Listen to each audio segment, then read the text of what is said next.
নির্বাচনের টিকিট না পেয়ে খোলামেলা রূপে হাজির নুসরাত। রাজনীতি থেকে বেশ খানিকটা দূরত্বই বজায় রাখছেন ওপার বাংলার অভিনেত্রী নুসরাত জাহান। আসন্ন লোকসভা নির্বাচনে তৃণমূলের টিকিট পাননি তিনি। এরপরই যেন রাজনীতি থেকে দূরে সরে গেলেন এই তারকা। যদিও নির্বাচনে টিকিট না পাওয়ায় এখনও কোনো প্রতিক্রিয়া জানাননি অভিনেত্রী। এমনকি তৃণমূলের হয়ে কোনো প্রচারেও নামেননি তিনি। এরই মধ্যে সামাজিক যোগাযোগ মাধ্যমে নুসরাতের অবতার দেখে রীতিমতো ঘুম হারাম হলো ভক্তদের। সমুদ্রের পাশে বিচের ধারে নীল বিকিনিতে হাজির হলেন অভিনেত্রী। সেই ছবি প্রকাশ করলেন ইনস্টাগ্রামে, যা দেখেই হৈ হৈ রব নেটিজেনদের।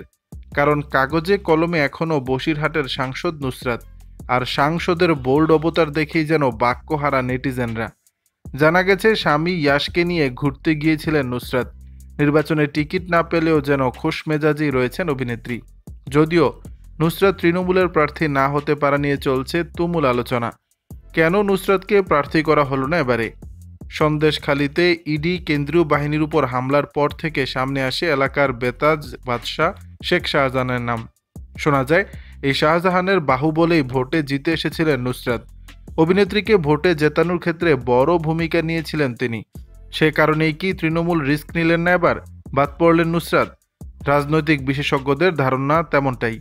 দর্শক, বিষয়টি নিয়ে আপনাদের মতামত জানাবেন নিচের কমেন্ট বক্সে।